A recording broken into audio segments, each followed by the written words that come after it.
बच्चों, आज इस क्लास में ऑनलाइन क्लास में आज व्याकरण के कारक के बारे में बताएंगे। ध्यान से सुनना और जो भी है उसे लिखना भी बाद में अपने किताबों से, मगर एक बार समझ जाओगे तो आसान होगा लिखने के लिए। और परीक्षा की दृष्टि से इस साल सबसे ज़्यादा अगर इम्पोर्टेंट है लॉन्ग क्वेश्चन के लिए तो यही कारक है। तो प्रश्न कैसे आएगा? कारक किसे कहते हैं, इसका परिभाषा देते हुए इसके प्रकार भेद के बारे में चर्चा कीजिए। आज इसी के बारे में हम तुम्हें समझाएंगे। तो इस पाठ का कारक का उद्देश्य क्या है, पढ़ने का उद्देश्य क्या है, आप क्या सीखेंगे? तो कारक की परिभाषा, वाक्य में उनके स्थान और प्रकार्य आदि से परिचित होंगे। दूसरा, परसर्ग का उचित प्रयोग सीख जाएंगे। हिंदी में परसर्ग किसे कहते हैं आप जानते हैं? परसर्ग और उपसर्ग बाद में कभी बताऊंगा कि उपसर्ग का क्या स्थान है और परसर्ग का क्या स्थान है, मगर अभी तो मैं कारक पढ़ाने जा रहा हूं, इसलिए थोड़ा सा परसर्ग और उपसर्ग के बारे में हम चर्चा करते हैं एक लाइन में। उपसर्ग वो है जो जो शब्द के पहले अक्षर या शब्द जोड़कर उस शब्दांश का अर्थ बदल देता है, उसे हम उपसर्ग कहते हैं। वो जो शब्द के पहले जोड़ा जाता है, जैसे अति, अति वृष्टि, अतिसार, प्रतिफल, प्रति लगा करके अगर प्रति उपसर्ग जोड़ा जाए तो प्रतिफल। इसी प्रकार परसर्ग में हम शब्दों के अंत में जोड़ने वाले अक्षर या शब्दों को हम परसर्ग कहते हैं।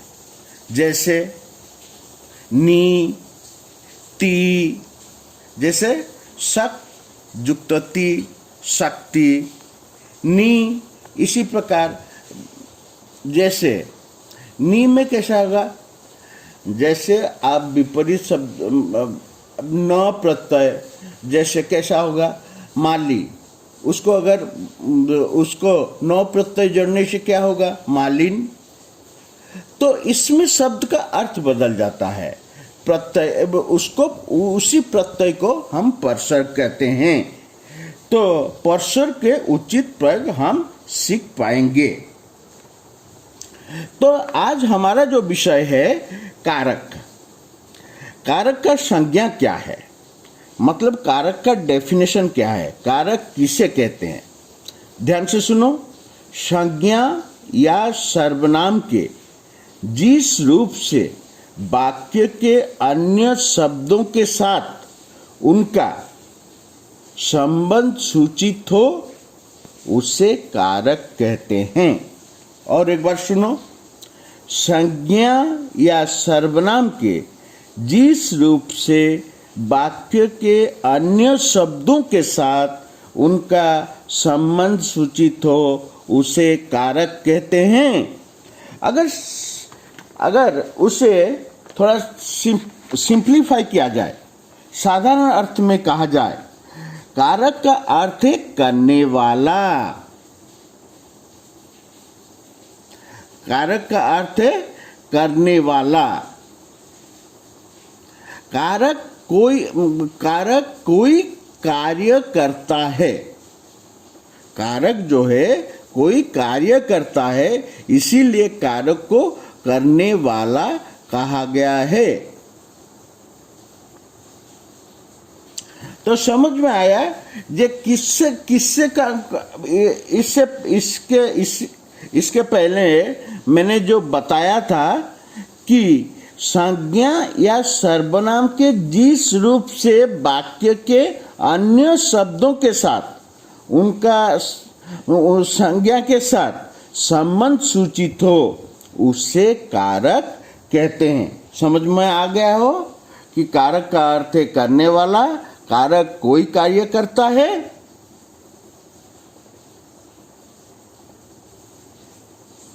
और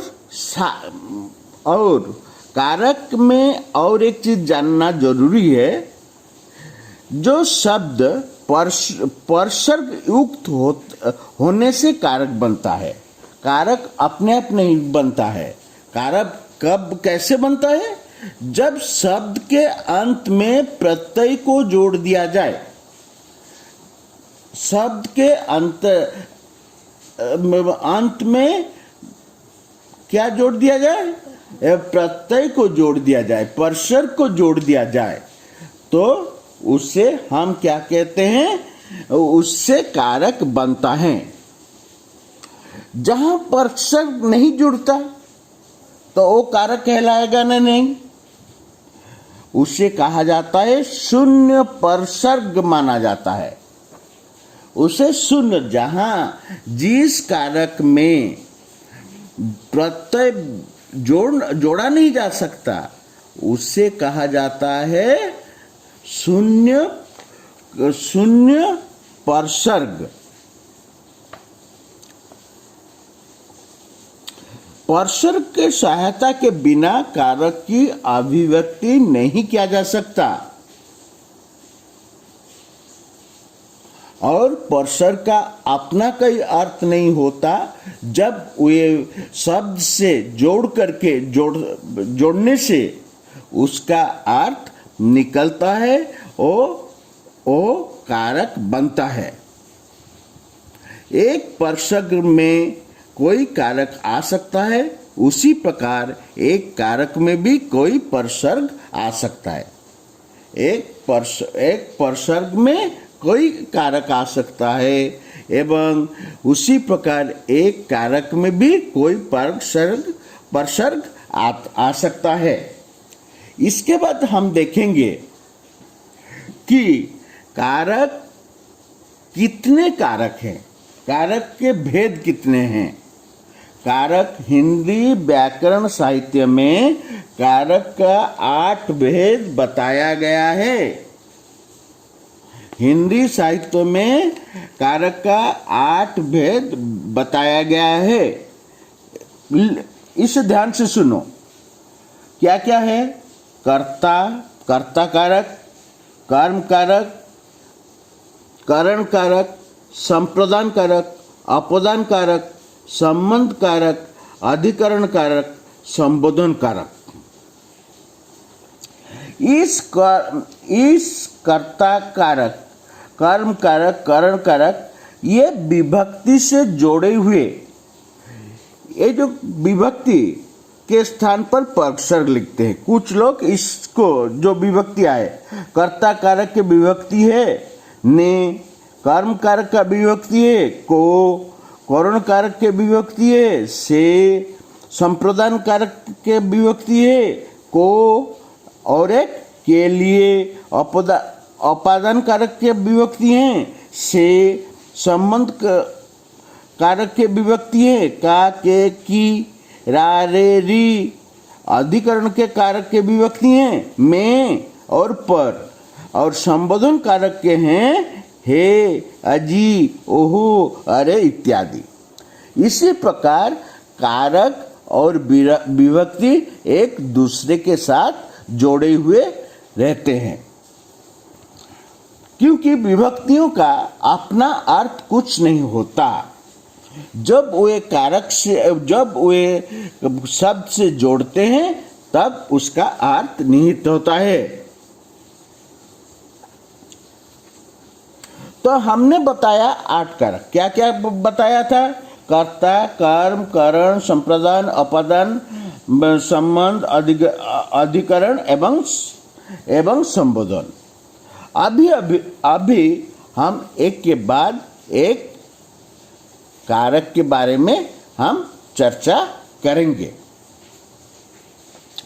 पहला, कर्ता कारक किसे कहते हैं, क्योंकि परीक्षा में प्रश्न आएगा कैसे कारक किसे कहते हैं। आपको पहले उसका जो डेफिनेशन है मैंने बताया, आप उस डेफिनेशन को लिखना, उसके बाद लिखना कारक का भेद, कारक के भेद, और कारक के भेद एक ऊपर से लिखना कर्ता, कर्म, कारण, संप्रदान, उपदान, संबंध, अधिकरण आदि आदि। इधर विभक्ति लिखना, और विभक्ति कर्ता कारक के विभक्ति जो होगा ने जैसा उसके साइड में लिखना।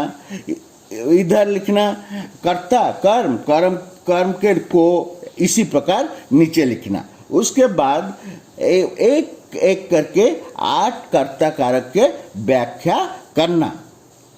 अच्छा, हम फिर दूसरा वीडियो में आपको इसके बारे में चर्चा करेंगे।